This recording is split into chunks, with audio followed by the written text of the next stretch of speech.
Allô guys, j'espère que vous allez bien. Bienvenue chez Doa Talk. Actuellement, je suis tombée sur une sorte de témoignage d'intervention et j'ai tellement été choquée. Puis j'ai vraiment eu à cœur de le partager avec vous parce que je me dis, il y a beaucoup de femmes qui se retrouvent dans des situations de détresse, que ce soit avec la précarité, perte d'emploi, déception sentimentale, rupture sentimentale, gourmet qu'on appelle, qui se retrouvent simplement dépassés avec leur enfant. Parce que ça peut arriver à tout le monde. Et puis, moi, je me dis, ce qui me choque encore plus, tu utilises une plateforme, soi-disant, pour aider d'autres femmes en partageant leur témoignage de vie et en leur conseillant. Et quand une de ces femmes qui te suit, elle vient te voir, justement, elle vient te voir pour te parler de sa détresse, pour te parler de son histoire. Et la façon que cette femme-là le signale qu'elle est en dépression et elle est sous antidépresseur. Et elle a 2 enfants avec elle, oui, mais on se rappelle, on garde en terme, la dépression, c'est une maladie mentale, c'est une maladie reconnue. Et c'est quelque chose que si personne est à l'abri de ça, même dans la société afro, qu'on essaie de dire que la dépression, c'est correct, on peut gérer ça. Non! On n'est pas à l'abri de ça. Et toi, Et puis ici, moi, je suis pas pour aider quelqu'un que je vais te donner le poisson. Moi, je vais être le genre de personne qui t'aide, qui va t'accompagner pour t'aider à aller chercher le poisson. C'est comme ça que je vais t'aider. Comme ça, après t'avoir accompagné une fois, tu vas maintenant connaître la route où aller chercher ton poisson. Est-ce que vous comprenez? Mais quand tu vois quelqu'un qui te suit, qui a écouté tes conseils, que déjà dans tes conseils, ils sont très contradictoires. Le message de la vidéo, c'est si vous avez le temps, allez regarder cette vidéo-là et puis revenez me voir choqué de cette réaction-là.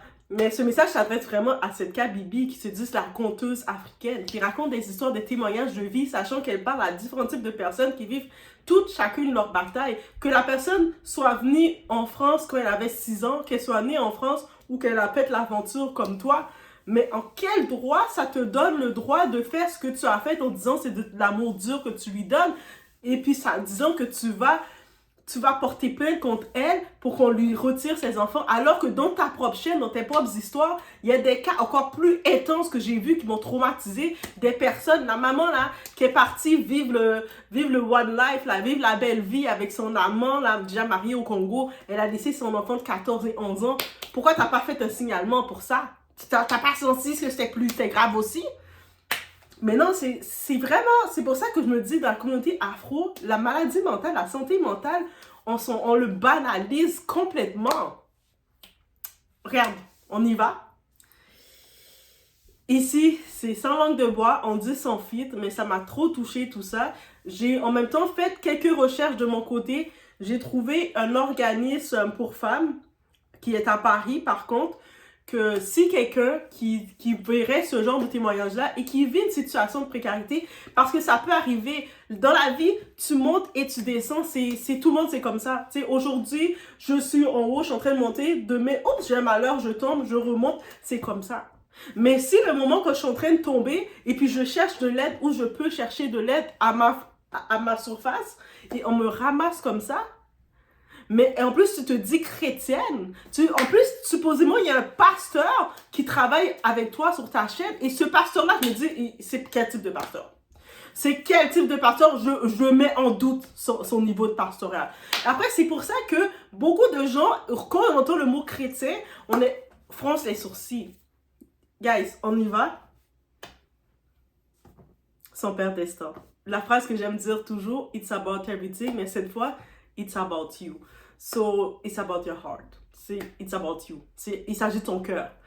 Ton cœur est comment? C'est pour ça qu'on dit toujours, reconnaissez les gens, pas par leurs paroles, par comment ils disent. Le monde prétend beaucoup. Ils vont facilement prétendre, mais ils sont en vrai, dans leurs fruits, ils sont pas du tout ça.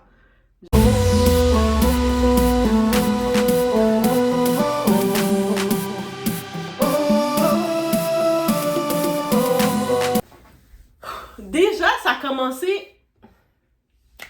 Déjà, je vais commencer la vidéo Je vais mettre, vous allez voir apparaître à l'écran une capture d'écran d'un organisme que j'ai trouvé, qui se trouve à Paris. Donc, comme je l'ai mentionné, allez sur le site, c'est un organisme. Donc, c'est un organisme pour les femmes qui sont en situation de précarité. Parce que oui, en 2025, avec l'inflation, avec la précarité d'emploi, avec tout ce qui peut arriver ou des situations qu'il peut avoir, personne n'est à l'abri d'un malheur. Ces personnes choisissent son malheur et chaque personne a sa force différente. Donc, si tu es appelé, que quelqu'un vient vers toi avec son malheur, je te dis pas de payer le loyer de la personne. Je te dis pas de faire ça.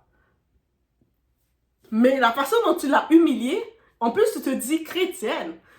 Tu fais une chaîne d'exhortation que tu es en train de dire Amen, Alléluia, Amen, Amen, Dieu est grand, il faut ci, il faut faire ça. Et puis la façon dont tu l'as parlé, c'est pas ça s'appelle pas du tough love. Tu sais, tough love, là, tu vas parler fermement à quelqu'un. Tu vas dire à la personne, OK, là, on se prend en main, on va faire ça comme ça. Demain, tu te lèves à 7 h du matin et on commence les actions. Ça, c'est du tough love. Mais ce que tu as fait, en plus, cette femme-là, elle a 49 ans, cette femme-là. Déjà, on peut imaginer, elle te suit. Donc, elle regarde tes vidéos. Elle regarde tes conseils qui sont très, très contradictoires. Kabibi, tu as des conseils très contradictoires. C'est pour ça que je me suis retirée complètement parce que j'ai dit non. 2025, on ne peut pas tolérer ça. On est déjà dans la confusion, on expose tout ce qui est dans la noirceur. Et tes conseils de même sont contradictoires. Et là, je viens d'avoir la preuve que c'est pas juste contradictoire, mais méchant, bien vicieux. Et dans tes conseils, je me rappelle, il y a un de tes conseils que tu donnais aux femmes qui sont arrivées à 40 ans et plus, parce que tu as dit ces conseils-là, c'est pour ces femmes-là. Ben là, vous devez plus avoir de critères, là. Si vous avez déjà des enfants, vous ne devez plus avoir de critères. Vous devez accepter n'importe quel individu qui vienne vers vous sans critères.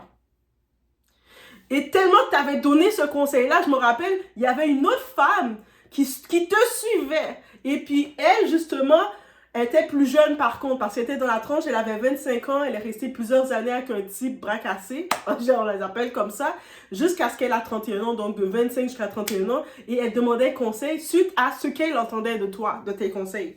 Et toi, tu l'as répondu, hé, ce conseil-là, c'est pas adressé à toi. Toi, tu es encore jeune, tu as le droit d'avoir tes critères. C'est pour les femmes de 40 ans et plus. Là, cette femme a 49 ans, donc à 45 ans, elle est tombée sur le type bras cassé. Et en écoutant, imaginez, de janvier jusqu'à maintenant, cette femme ne travaille pas. Elle a le temps d'écouter tes vidéos. Elle a le temps d'écouter ta logique. Autour d'elle, moi, je me dis toujours, avant, je me disais, mais pourquoi les gens ont des histoires comme ça? Et j'ai compris une chose, j'ai eu un certain moment de réflexion, de discernement dans ma vie qui est tombé, de révélation. Beaucoup de ces gens-là qui viennent, quand ils viennent te chercher auprès d'inconnus, ils vont regarder sur l'Internet parce qu'on devient accessible. Quand vous me voyez que j'aurais pu faire mes vidéos à visage caché, qu'on ne voit pas ma face, mais je veux créer le contact avec vous. Parce que moi, je suis quelqu'un, en vrai, j'étudie dans la relation d'aide parce que je veux être à côté des gens, limite, je ne vais pas dire te toucher comme ça, même si, quand je sens quelqu'un dire, t'as besoin d'un câlin, mais je suis là. T'as juste besoin de ma présence et de temps en temps, je vais dire des niaiseries, mais je vais être là. Et bref, je sais qu'il y a quelqu'un, par exemple, qui vient de vivre une déception sentimentale.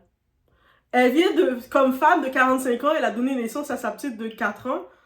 J'imagine, c'est l'accouchement rendu à la quarantaine, c'est déjà éprouvant. En plus de ça, elle s'est rendue compte que elle vient de vivre une déception sentimentale, on appelle un goubin. Peu importe l'âge, un goubin reste un goubin. Même si toi, t'es la femme la plus forte, tu subis rien. Ah, je vais verser une larme et puis j'y vais parce que je suis un sans-cœur, une sans-cœur. Ça reste là.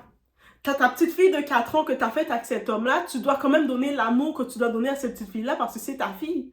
Mais tu te rappelles à chaque fois que tu la regardes que son père, il t'a fui, il s'est servi de toi. Et peut-être autour de ta famille, tout le monde te disait déjà, mais toi aussi avec tes choix d'hommes, pourquoi tu prends ce type d'homme-là? Tu vas prendre des réfugiés, tu vas prendre des nouveaux arrivants. Toi, t'es français, pourquoi tu vas prendre ce type d'homme-là? Tu te fais déjà juger par tes proches et ton environnement. Et là, tu tombes sur une chaîne Que tu vois que cette femme-là, elle te conseille, elle vous dit, elle vous donne, elle a l'air d'être, elle joue le rôle. Elle joue le rôle de la femme qui est à son affaire. Mais moi, je détecte les choses. Moi, je vous dis, j'ai un don de discernement élevé chez moi. Je détecte les choses. Même les beaux voyages, il n'y a rien à être impressionné. C'est pour ça, si je peux vous apprendre la première règle de la vie, ne soyez pas impressionné par le mas vu. Ah oui, regarde, elle voyage dans les gros endroits de luxe et tout. Mais pourquoi elle est toujours que dans les lobbies de ces hôtels-là? Parce que moi, quand je suis dans un... Désolé, impossible dans un hôtel là, de luxe qu'il n'y a pas de bon signal d'Internet. Ça, déjà, c'est la première règle de quelqu'un qui voyage. Donc, mettez déjà ça en tête, soyez pas impressionnés. Vous voyez quelqu'un qui voyage tout le temps, mais elle est toujours dans les airs où il y a l'Internet pour tout le monde. Non. Moi, quand je voyage, la première chose que je fais, j'arrive dans ma chambre, je suis trop contente de voir de quoi elle a l'air ma chambre, je visite ma chambre, je regarde ma chambre, et puis, il y a toujours un petit bureau dans ma chambre, j'ai le temps de m'installer, faire mon petit setup dans ma chambre, et puis, je vais filmer dans ma chambre. Dans les airs, peut-être, je vais faire 2-3 filmer un petit peu rapidement les airs, mais l'excuse que le signal n'est pas bon dans les chambres, we're not taking that. T'es dans un hôtel comme ça, quand même bien, donc, t'es juste nu, t'étais dans une petite auberge, un petit hôtel normal, miteux, où il n'y a pas d'internet en effet. T'es venu dans le restaurant, le lobby d'un bel hôtel chic, et c'est là que tu prends ton Wi-Fi. Aussi simple que ça. On n'est pas impressionné par les mas vus. T'arrives dans une super belle destination qui ressemble à les Dubaï. Ce qui t'impressionne, toi, c'est des choses de bizarres là. Et le mur est beau comme ça. C'est sûr que c'est du luxe. Vous avez vu le mur? T'as-tu déjà vu du luxe? Tu viens visiter un hôtel en pleine journée, talons aiguilles à 20 cm comme ça, en journée, où tout le monde se promène en petit flip-flop, se promène en espadrille, jeans déchirés. Il y a un moment et tout pour chaque tenue. Donc, quelqu'un qui est de la haute classe le sait déjà. 1 + 1 = 2 toujours. Donc, déjà, la première règle, ne soyez pas impressionnés par les gens en ligne qui vont essayer de vous faire croire des fausses choses. Ça, c'est le premier exercice d'apprendre à développer son discernement. Et maintenant, on y va avec la deuxième leçon. Les coachs, c'est pour ça que quand je vous dis les coachs en ligne, maintenant, moi, 2025, mon mandat, c'est de tout exposer les contradictions. Devenir, je vais pas être populaire, je vais pas être aimé, donc on va me trouver dur, ça s'appelle le tough love. On va me trouver dur ou pas, mais on va les redresser. Mon mandat, c'est de les redresser. Vous allez vous redresser et faire les choses correctement. Tu te dis chrétienne, tu fais affaire avec un soi-disant pasteur, et la façon dont elle est venue, il n'y avait aucunement un message d'amour. Après, tu essaies de te rassurer, mais c'est par amour. On t'a pas dit de payer son loyer. Personne va te dire de faire ça. Mais cette femme qui te dit déjà, elle est en dépression. Donc, depuis janvier, on est rendu au mois d'avril. Oui, elle était en état complètement végétatif, qu'elle ne peut plus, elle n'a même plus l'énergie d'aller travailler. Et puis, le docteur, son docteur généraliste, parce qu'elle n'a pas pu consulter un psychologue, on connaît vraiment, en 2025, la liste pour consulter, en France, je ne sais pas c'est comment le système. C'est pour ça que j'envoie les coordonnées de l'organisme qui aide les femmes. Si vous êtes des femmes, vous avez peu importe une situation de précarité, contactez-les. L'organisme, ils vont un peu plus mieux vous accompagner que ce que cette dame-là, à Kabibi, vous a donné. Parce que c'est pas normal. Quelqu'un vient te voir qui vous dit « Je suis en dépression et je suis sous antidépresseur ». Ça veut dire que l'effort qu'elle a fait pour décider de t'appeler, peut-être elle te regarde depuis janvier jusqu'à maintenant, c'est toi qu'elle écoute. Tous tes messages de contradiction que j'ai dénotés moi-même sans être en dépression, je sens que ça marche pas et je me suis déconnectée de ça. Je me suis dit que plus j'écoutais, plus je voyais, j'étais en train de marquer, j'ai dit mais non. Et ça, c'était la goutte d'eau quand j'ai vu. J'étais tellement choquée de cette pure méchanceté. Et j'ai compris tout de suite le côté que tu as senti de cette femme. Le côté, pardon, j'ai une petite interruption, mais le côté que j'ai senti de toi face à cette femme-là, c'est que cette femme-là, quand elle a mentionné qu'elle a quitté le Congo et elle est venue avec ses parents et son frère. Ils sont venus en France quand elle avait 6 ans. Donc, elle est venue toute jeune en Europe.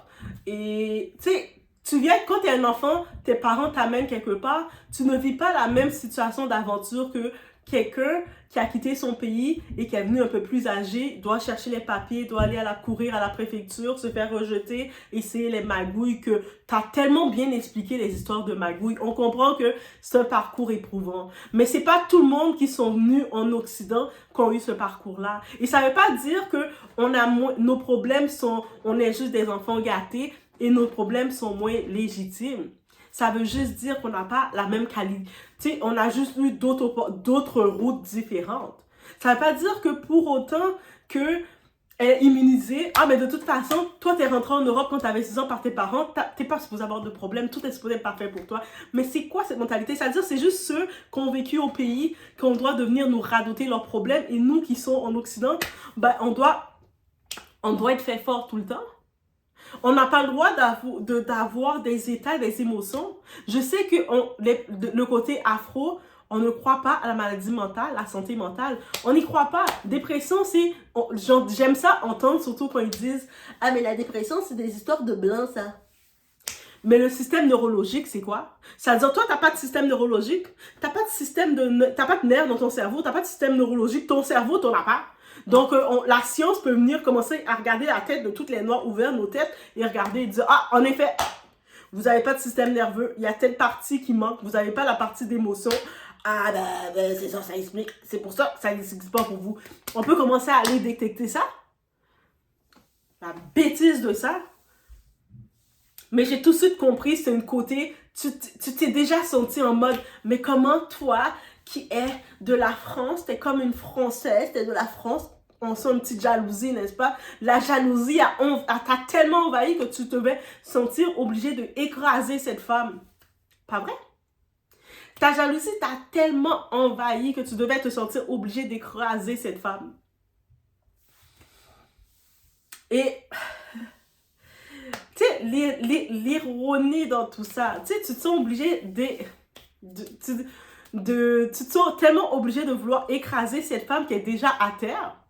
Même cette femme, t'as appris habituellement comment ça fonctionne dans Kabibi, la conteuse africaine. Le monde lui donne des témoignages et puis elle garde l'anonymat pour les gens. Donc, elle écrit via WhatsApp parce qu'elle a son numéro via WhatsApp. Et puis, il envoie les témoignages et elle écrit des notes. Et puis, elle raconte l'histoire en mettant un petit peu son énergie pour que le monde se situe dans l'histoire des gens. Moi, au début, ce que j'avais accroché, j'avais aimé au départ, c'est quand elle parlait des détails de comment c'est la vie dans le pays de la personne, si la personne est du Cameroun, de quoi, selon les descriptions. Tu sais, elle rentrait dans le détail, c'est comme une histoire qu'on entend. Et à la fin, à la fin de toute l'histoire, pour expliquer le déroulement de qu'est-ce qui a amené quoi, voici, c'est la question, la personne avait telle question. Et puis à la fin, les gens, les participants peuvent donner leurs conseils si c'est dire, si la personne est dans une mauvaise relation ou va faire une décision catastrophique, du monde va dire fais attention.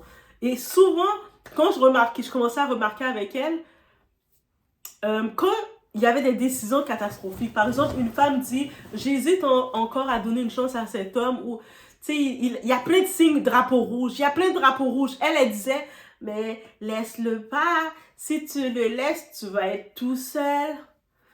Tu sais, c'est en Europe, là, c'est pas facile de trouver un mari. Si tu le laisses, tu sais, elle donnait des conseils ambigus. C'est comme si elle laissait entendre à la personne, reste dans ta douleur. Tu sais, c'est ça.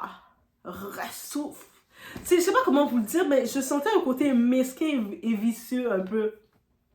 Et je me rappelle tout le temps qu'elle faisait exprès, quand il y a des gens qui essaient de donner des conseils bienveillants, elle arrêtait les gens. Et je me rappelle, je me suis fait arrêter. Même des fois, quand elle voyait qu'on était dans le conseil vraiment, dans le conseil pratique, et puis ça n'allait pas dans son sens pervers, elle raccrochait la ligne au nez du genre rapidement. Tu l'appelles, t'es comme, est-ce qu'elle a fait exprès de raccrocher ou pas? Et je pense qu'elle s'était fait reprendre sur ça. Elle a essayé d'arrêter de faire ça, mais des fois, elle se laissait aller un petit peu dès que tu n'étais pas dans son sens de raccrocher au nez. Quand tu n'étais pas dans son sens. Et elle aimait dire aux gens, ne soyez pas trop méchants avec ceux qui racontent des histoires. Mais toi déjà, tu as exposé l'audio que la personne t'a envoyé d'elle-même juste pour faire exprès d'exposer sa voix pour que le monde la reconnaisse. En plus de l'exposer comme ça, comme si c'était pas tout, ouf, j'ai tellement chaud quand j'y pense. En plus de ça, tu t'es assuré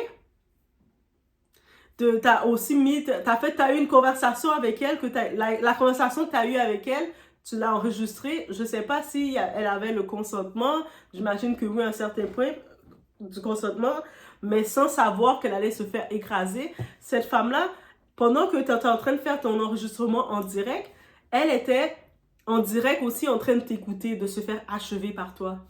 Puis peu importe ceux qui ont participé pour appeler, pour continuer de dire, oh, ben oui, là, c'est juste l'histoire de Goumet comme ça, c'est rien. La fille a pas juste parlé de histoire que à cause que le gars l'a laissé, le père de son enfant l'a laissé, puis il a profité des papiers, il est parti aux États-Unis. C'est pas ça seulement qu'elle a dit. Elle a mentionné tellement de petits détails qui peut dire, qu'est-ce qu'on peut comprendre? Cette femme-là a eu une accumulation. Déjà, la première accumulation qu'on comprend, la femme a 49 ans, elle n'était pas dans le milieu qu'elle voulait être. Elle a fait l'affaire auxiliaire de vie qu'on appelle en France. De mon côté, on appelle ça préposé aux bénéficiaires. Vous savez, ceux qui aident les personnes vulnérables, surtout les personnes âgées, à les aider à faire leur toilette, à changer leurs couches, nettoyer leur lit, faire des choses, les aides comme ça, c'est préposé qu'on les appelle. Auxiliaires de vie, c'est en Europe, c'est le terme populaire, mais c'est ça. C'est ça. Et elle aimait pas ça. Et puis pendant quelques moments dans la conversation, cette dame-là, ce que je sentais qu'elle disait elle sentait qu'elle voulait retourner faire, c'est travailler dans la restauration, si j'ai compris. Sans parler à cette dame-là, juste dans ces petits mots, je pouvais détecter qu'elle n'est pas, à 49 ans, il y a déjà le côté, le sentiment d'accomplissement qui n'est pas comblé parce qu'elle n'est pas où ce qu'elle voulait être. Et ça fait partie de l'échelle de Maslow. Vous savez, l'échelle, la pyramide. Je dis l'échelle, mais c'est la pyramide des besoins. Donc, elle n'avait pas accompli cette pyramide des besoins.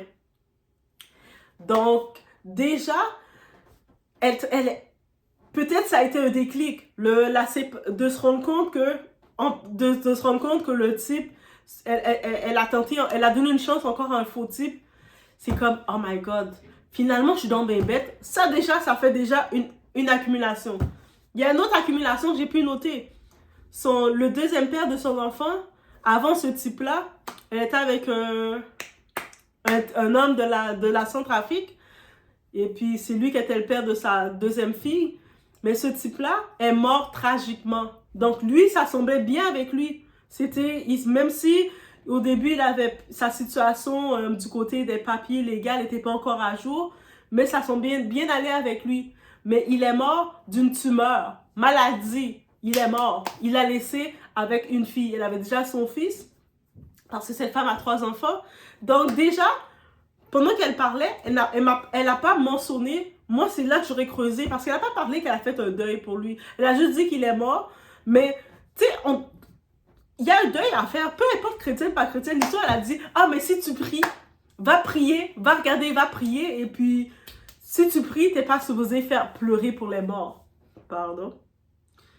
Faut m'expliquer ça, guys. Faut m'expliquer cette histoire-là. Mais déjà, quand j'ai compris ça, j'étais comme, mais attends. Déjà, cette femme-là, ça, c'est une première accumulation. Le père de ta fille décède. Donc déjà, ta première fille, parce qu'elle a un fils et 2 filles, ta première fille, son papa est décédé d'une tumeur, d'un cancer. Donc il a dû... Le temps de décéder, il a commencé à souffrir. Donc, elle a probablement vu souffrir. Elle a probablement gardé des cicatrices. Le temps qu'elle récupère, elle n'a pas trop le temps de récupérer. Elle reprend à travailler, essaie de reprendre sa vie. Et là, elle rencontre ce faux type-là. Et j'imagine, elle a été vulnérable assez à rencontrer ce faux type-là parce qu'elle n'avait pas guéri du deuil du type qui était décédé. Je dis juste ça comme ça. Je sais pas, j'ai pas parlé, je connais pas, je suis pas psychologue, mais je serais pas surprise qu'il y ait un lien. Parce que quand t'as pas pu cicatriser de quelque chose, c'est tout à fait normal que tu vas être vulnérable à rencontrer les faux. Les faux. C'est pas juste un Goumet parce que le troisième gars, le faux type, est parti comme ça. On parle ici, c'est une femme qui a déjà un Goumet, qui a déjà même pas un Goumet, qui vit un deuil non cicatrisé. Elle a perdu son partenaire. Le père de son enfant, c'était son partenaire. Ensuite, pendant la même période, ou dans ces temps, dans cette période-ci, elle a perdu son père. Moi, je vous dis, peut-être pour certaines femmes, elles vont pas vouloir accepter le fait. Mais un homme, le premier homme dans ta vie, la première influence, énergie dans ta vie, c'est ton père. Un père, il a un rôle de protecteur dans la vie d'une femme. Et beaucoup de femmes, tant que vous ne voulez pas accepter ce terme-là, que votre père, excepté il y a des cas spécifiques, ça c'est notre sujet. Mais je parle d'un père comme ça, le rôle dans la vie de sa fille, c'est d'être un protecteur. Ça, c'est même du côté spirituel. C'est ça le rôle d'un père dans ta vie. Et actuellement, elle a perdu son père et c'est quand même quelque chose pendant sa dépression qui est venu la hanter et elle a pleuré du décès de son père. Ça veut dire que je peux imaginer que son père devait être une image positive pour elle. Ses parents étaient ensemble. Et peut-être le fait qu'elle n'est pas à l'aise, elle était tellement pas à l'aise d'aller demander de l'aide à sa mère parce qu'elle a sa mère. Et peut-être sa mère la critiquer un peu plus. Vous savez, des fois, quand on est l'enfant, le parent va plus dire, on essaie de faire notre vie. Ah, ben toi aussi, t'as fait ça comme ça. On n'aime pas ça se faire dire ça. Personne n'aime se faire dire ça. Donc, j'imagine qu'elle essaie de prendre cette distance avec sa famille, montrer qu'elle est capable. Je ne suis pas ce que vous pensez que je suis. Et surtout qu'elle sait que peut-être que la personne qui l'a chouchouté un peu plus, c'est son père. Donc, daddy girl.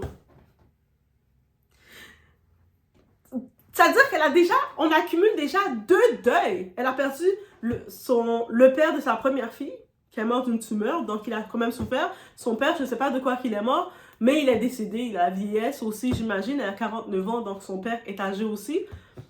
Donc, elle perd son père, qui est le premier homme de la vie d'une fille.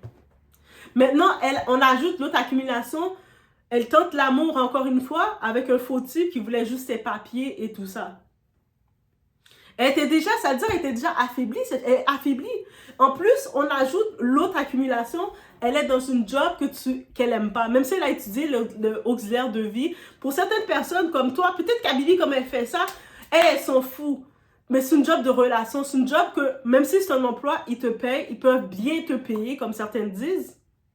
Mais c'est une job, quand tu fais une job de relation, tu dois pas juste voir l'argent. Tu dois avoir l'esprit d'aider.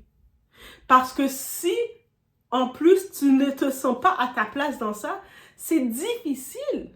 Donc, elle a déjà toutes ces accumulations-là en elle et elle doit se lever pour venir faire une job pour aider des gens encore plus vulnérables que toi. C'est ça, une job de relation comme ça. Tu dois aider les gens qui sont encore plus vulnérables que toi. Mais toi, tu te sens déjà vulnérable. Donc, ça veut dire où est-ce que tu prends ton énergie. Donc, elle pouvait plus se lever pour aller travailler. Puis ça peut arriver. Et c'est comme ça que la dépression peut venir avec toutes ces accumulations-là. Et là, cette femme-là, avec tout ça, elle regarde un contenu de toi qui a l'air super, qui montre que tu es à tes affaires. Tu montres que tu es un humain. Ah, moi, je suis un humain. J'ai mon organisme qui aide les gens au Congo. Moi, j'aide les gens. Moi, je suis ici. Et c'est comme ça que tu as traité quelqu'un, une âme, que Dieu a mis sur ton chemin, qui est venu te voir pour de l'aide. C'est comme ça que tu dois le voir. Tu te dis chrétienne. Hein? Tu dois toujours te dire que moi, j'écoute pas du Fally Ipupa, j'écoute pas la musique mondaine, mais tu devrais aller écouter la musique mondaine. Va écouter un peu de Cardi B, va écouter un peu de Aya, va écouter de la musique mondaine. Si c'est ça que tu as besoin pour remettre ton humanité en place, va le faire. Moi, je te mets au défi d'aller le faire. Va prendre du Aya, commence à l'écouter. Commence à écouter Aya, commence à faire Jaja, hey Jaja, commence à écouter ça. Va écouter la musique mondaine, va écouter du Cardi B. Parce que ton humanité, tu l'as pas. Et puis, on ne demande pas encore une fois, il n'y a aucune question qui dit, Doha a dit, il fallait que tu payes le loyer. Parce que non, même dans la relation d'aide, ça ne veut pas dire que tu vas donner l'argent à quelqu'un pour payer son loyer. On prend quelqu'un qui a besoin d'aide, que tu l'aides vraiment, tu ne lui donnes pas le poisson ou le bol de poisson au SMS, tu dis, viens, je vais te montrer comment le faire. Ou au pire, tu sais que cette personne-là te parle, qu'elle prend des antidépresseurs, elle est déjà en hors d'état, elle est en France, à Versailles. Toi, tu as pu te vanter, en plus, tu es à Versailles, c'est dans les gros quartiers, tu commences à la juger comme ça. Mais dis-lui, ok, si quelqu'un dans la team, dans ta soi-disant team, moi, je me retire de ça, je me suis dissociée de ça, parce que c'est démoniaque, qu'est-ce que tu fais. Mais au pire, qu'est-ce que tu devais faire comme soi-disant chrétienne? Tu devais dire, ok, C'est sûr qu'on va pas te payer, on va pas collecter avec toi, faire une cagnotte pour payer ton loyer, parce qu'il y a un petit peu une phase de responsabilité. C'est sûr qu'on peut comprendre que dans ton état, ça va pas bien. Mais moi, par contre, qu'est-ce que je te conseille? Je te conseille justement de... Regarde, il y a des organismes, il y a tel centre qui se retrouve à Paris. Regarde, moi, du côté où je suis, j'ai juste fait des recherches tapées comme ça. J'ai vu un organisme qui aide des femmes en précarité. Juste d'où je suis comme ça, et puis j'ai regardé en France, à Paris. D'où je suis, j'ai été capable d'en trouver un organisme. C'est-à-dire que toi, tu es encore plus proche, il y a des numéros encore plus proches de toi, de trouver, de dire attends, ou de demander aux gens, est-ce qu'on peut lui trouver un organisme, ou même, quand tu es en situation, je peux comprendre, dans le système occidental, c'est pas comme le système en Afrique. Il y a des assistantes. Tu peux, limite, là, quand tu vois que tu te retrouves chez toi, tu as tes 2 enfants, oui, on t'a donné des coupons pour manger, donc je peux comprendre, limite, au moins les enfants mangent. Donc, mais tu peux les voir pendant qu'ils donnent des coupons pour manger parce qu'ils ont vu l'état de la femme.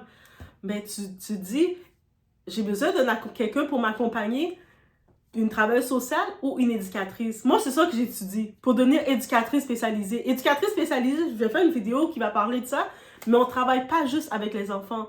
On travaille que ce soit avec les enfants, que ce soit avec les personnes à déficience, que ce soit, on travaille avec les personnes âgées, les personnes qui ont besoin d'aide, que ce soit quelqu'un qui sortait d'une relation abusive ou violence conjugale et qui s'en sort. On travaille avec ce monde-là. Les nouveaux arrivants dans un pays, on travaille avec tout le monde. Donc, tu demandes, est-ce que je peux avoir quelqu'un pour m'aider, m'accompagner? Peut-être, moi, j'ai l'affaire d'auxiliaire de vie, mais je ne peux plus travailler dans ça. Je n'ai jamais aimé ça. Moi, je voudrais travailler comme caissière ou peu importe, parce que j'ai tellement d'accumulation dans ma vie. Je suis sous antidépresseur. Et puis, dans les centres, il y a quelqu'un qui va vous conseiller, cette dame-là qui va me dire, ah ben ok, on va t'aider à faire un CV pour trouver un emploi de caissière. Il y a des ateliers, viens assister à nos ateliers. La première chose à faire, c'est sortir de l'isolation. Parce que là, cette dame-là, pendant le mois de janvier jusqu'à maintenant, elle écoutait tous les vieux messages, tes vieux messages Kabibi. Et là, maintenant, elle est venue vers toi pour la demander de l'aide et tu l'as kické comme ça. Shame on you, girl. Moi, je suis désolée, shame on you. Et quand j'ai regardé ça, je me suis dit, mais c'est catastrophique. Imagine, après ce message-là, cette femme-là, l'effet qu'elle va faire, elle va faire le pire des pires. Tu vas voir ça sur la conscience. Parce que c'est fou. Après, en plus, guys, le pire du pire, elle a osé dire à cette femme-là. Elle a osé lui dire. Parce qu'elle a les audios déjà, elle a dit, je vais amener tous tes appels, je vais amener ton dossier pour qu'on te retire tes enfants, ces 2 filles, pour qu'on te retire tes 2 filles. La fille est déjà tout en état bas là. Et toi, tu le rajoutes une autre pression en lui disant que tu vas lui faire retirer ces 2 filles. Alors que si on va écouter les histoires de cette chaîne-là, il y a des cas beaucoup plus graves. Il y a des mères, il y a une histoire d'une femme qui avait sa fille de 6 ans. Elle aimait mieux dormir dans les rues. Elle dormait dans les ruelles avec sa fille de 6 ans. Elle était SDF, une itinérante. Mais elle recevait de l'argent du père de sa fille. Mais le fait que, au lieu d'aller placer la fille, parce que tu peux pas dormir avec un enfant de 6 ans dans la rue et puis quelque chose arrive à l'enfant, elle disait non. On lui dit des conseils, le monde disait, mais laisse la fille aller chez son père. Parce qu'elle disait non. Parce que son père lui donne 1 000 $ par mois pour la fille. Donc, si elle redonne la petite fille de 6 ans, elle ne va plus avoir le 1 000 € par mois. Et puis, ça, c'est encore grave. Et puis, il y avait, c'est très cher à Bibi. Ah, mais c'est compréhensif, c'est vrai, si tu donnes la fille, tu aurais plus l'argent. Ça veut dire que l'enfant de 6 ans, t'acceptais qu'elle dort dehors dans les parcs, dans les ruelles, et n'importe qui aurait passé, puis prendre cet enfant-là et lui faire n'importe quoi, mais juste sous prétexte que cette mère-là préférait avoir ses gros sacs de marque et faire semblant, et puis essayer d'aller squatter chez les personnes qu'elle connaissait dans ses contacts. Et t'avais pas eu aucun instinct protecteur pour l'enfant. Il y avait aucun instinct de protection pour préserver cet enfant-là. Zéro. Ton seul instinct que tu avais, c'était que, ouais, c'est vrai que c'est normal qu'elle dort dans la rue avec la fille, sinon elle va perdre 100 000 $, 100 000 € que le père lui donne. Mais ça peut être temporaire, mais là, le temps qu'elle cherche une maison, elle prend le bébé de 6 ans, parce qu'à 6 ans, tu as un bébé, tu lui mets chez son père, qui peut donner 1 000 € par mois, que son père va mettre sa fille dans une chambre, qui va lui donner accès à une chambre, à la sécurité, que sa fille dort dans des boîtes de carton dehors. Mais est-ce que vous réalisez? Après, maintenant, elle veut faire croire que maintenant, pour cette femme-là qui est en anxiété, en dépression, qui est sur antidépresseur, qui te suit en plus, qui écoute tes conseils bras cassés, parce qu'elle, quand elle écoute les conseils, là, elle se dit, mais les conseils que tu donnes, c'est pas ça que tu dis aux femmes de 40 ans et plus. N'ayez pas de... Arrêtez d'avoir des structures. Arrêtez d'avoir des règles. Prenez n'importe quel homme qui vient vers vous, parce que si un homme vient vers vous, vous êtes en âge, vous devez tout accepter. C'est pas d'autres conseils qu'elle donne aux personnes, mais c'est pas parce que la personne, l'homme est sans papier, qu'il veut juste vos papiers, donnez-les des chances, ce sont des humains. Après, on entend comme conseil qui vient, mais non, les hommes sans papier, c'est pour nous comme qui sont venus adultes, c'est pas pour vous qui êtes les enfants du français du pays. Quand j'ai vu tout ça, guys, non. J'ai dit c'était beaucoup trop. C'est beaucoup trop. Et c'est pour ça que je profite de dire de grâce. 2025, c'est l'année de l'éveil. Oui, on recherche des conseils. Et puis, tu sais, pourquoi j'en profite d'en parler? Parce qu'il y a d'autres femmes de cet âge-là, d'autres femmes, tout court, qui peuvent se retrouver en état, qui ont besoin d'aide, qui cherchent une voie, qui cherchent un peu de bienveillance dans ce monde.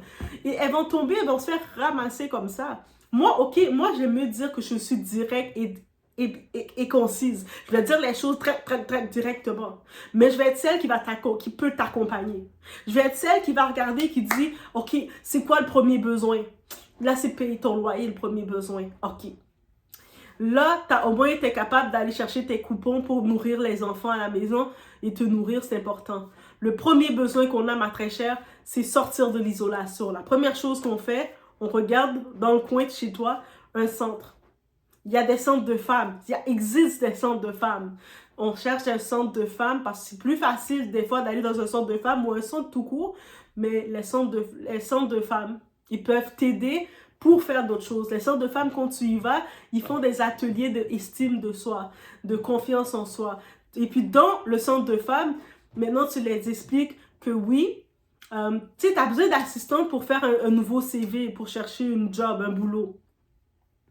Et eux autres, ils vont t'aider ou des fois envoyer du monde pour venir t'accompagner. Ah, mais il y a le bureau ici qui t'aide à faire les CV. C'est tel endroit. Hey, si tu veux, moi aussi, je dois faire mon CV, on y va ensemble. C'est comme ça qu'ils vont t'accompagner.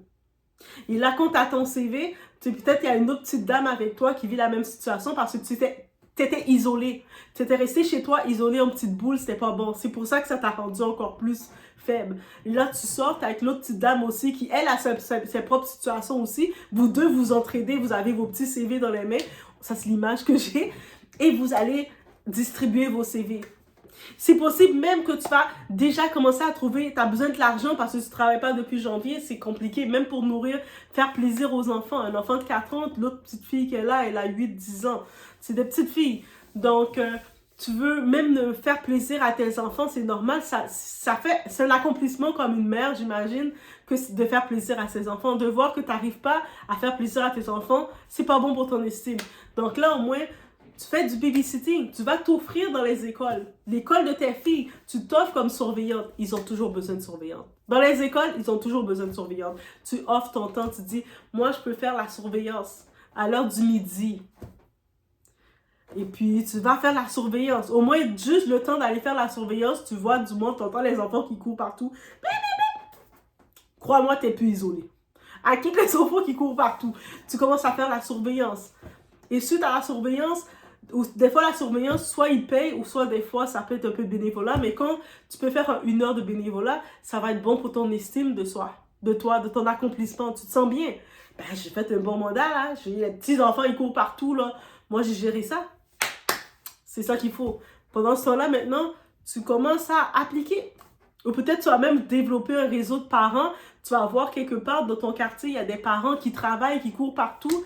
Et puis, tu vas offrir tes services. Tu vas dire, hey, je peux faire du gardiennage. Peut-être ça peut, tu veux plus travailler dans auxiliaire de vie, mais faire du gardiennage, ça peut t'aider. Tu vas commencer à aller les amener. En même temps, tu vas passer du temps avec tes propres enfants. Bref. Mais faites attention à où est-ce que vous prenez des conseils. Il y a des serpents. Le diable est rusé. Hein? Le diable est rusé. Mais on le reconnaît toujours par son fruit. On les reconnaît toujours par son fruit. Même si vous voyez quelqu'un qui peut parler, moi je vais venir de moi, je vais parler catégorique, tac, tac, tac, tac, tac. Mais dans avoir cet esprit méchant, j'étais comme, tu as dépassé mes attentes. Rendu là, des fois là, je regardais, je voyais, quand je regarde, mettons, je taclais sur certaines coachs en ligne, je voyais des petites contradictions, j'étais comme, oh my god, contradiction, c'est limite trop drôle, l'ironie de tout ça. Mais toi, ça a été méchant exprès. T'as été juste méchante, jalouse, aigrie, parce que le fait que cette femme-là de 49 ans, ses parents à 6 ans, ils l'ont fait venir en France. Et toi, tu as dû faire l'aventure, je sais, tu as passé ton aventure pour arriver, tu as passé par la Belgique pour arriver en France. C'est ça. C'est pour ça que tu ne te sentais pas à l'aise de pouvoir l'aider. Et puis tu t'es dit, mais pourquoi quelqu'un elle, c'est un enfant de la France, une Française, et moi qui viens d'arriver, adulte, j'ai galéré plus qu'elle. Sa douleur n'existe pas. Donc, toi, tu valides ta douleur, la douleur de ceux qui sont venus en Occident adulte. Mais à cause de ça, nous autres, vous là, vous êtes juste des fragiles, des gâtés.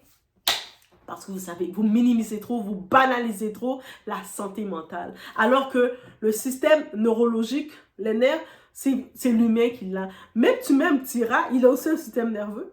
Tu mets un petit rat, tu lui fais ses émotions, tu commences à le priver de choses, il va réagir aussi. Donc, bref, I say what I said. C'était mon droit de réponse, ça m'a trop bouilli. Mon âme devait parler, mon esprit devait parler. Donc, si ça tombe sur quelqu'un, si quelqu'un, une femme, vit une situation quelconque de détresse, tu sais, c'est sûr, on va rechercher de l'aide. Faites attention, vous allez demander de l'aide. C'est pour ça, c'est la première tactique, là, avant de terminer, la première chose que je dois dire, faites attention où vous allez demander de l'aide. Déjà, moi, je suis quelqu'un de nature, je travaille sur ça. Je travaille en relation d'aide en plus. Mais je suis tellement mitigée moi-même, tu sais, cordonnier mal chaussé, on se dit. Mais je suis tellement mitigée moi-même à aller demander de l'aide à autrui. Parce que des fois, justement pour ça, des fois, quelqu'un te donne une tasse soif, tu ne sais pas auprès de tout le monde que tu dois boire la bouteille d'eau. Parce qu'il y a du monde qui vont utiliser l'excès de ça. Et moi, ça m'interpelle. Mais de là, de niveau que tu es allé à écraser cette femme-là. Et puis en plus, avec l'arrogance de dire, moi là, je l'ai aidée, au moins ça va la faire se lever. Elle peut se lever puis commettre l'irréparable. Donc tu regardes, tu ouvres l'actualité, les nouvelles de chez vous et t'entends ça s'est passé. Tu vas te sentir comment? Est-ce que tu vas te sentir bien? Je te laisse sur cette réflexion. Mais je t'ai fait ta leçon. Et je te surveille. Moi, je vous dis, 2025, je suis alerte. 2025, je suis alerte dans tout ça. Il y a trop d'imposteurs. Des faux imposteurs. Déjà que vous faites un mauvais nom au nom chrétien en Christ, vous faites un très mauvais nom à tout ça. Là, vous jouez le jeu comme ça, vous donnez des mauvais conseils avec plein de contradictions. Je vous surveille. Je suis tellement alerte, je suis éveillée. Je restais pas endormie. Même quand j'avais l'air endormie, je n'étais jamais endormie. J'ai jamais été endormie, je restais en mode j'observe. Mais quand je vois toutes les failles commencent à sortir après mon observation, je fais mon jugement. Et là, I'm there. I'm there for you. I'm coming. Je vous laisse sur ce bonne réflexion.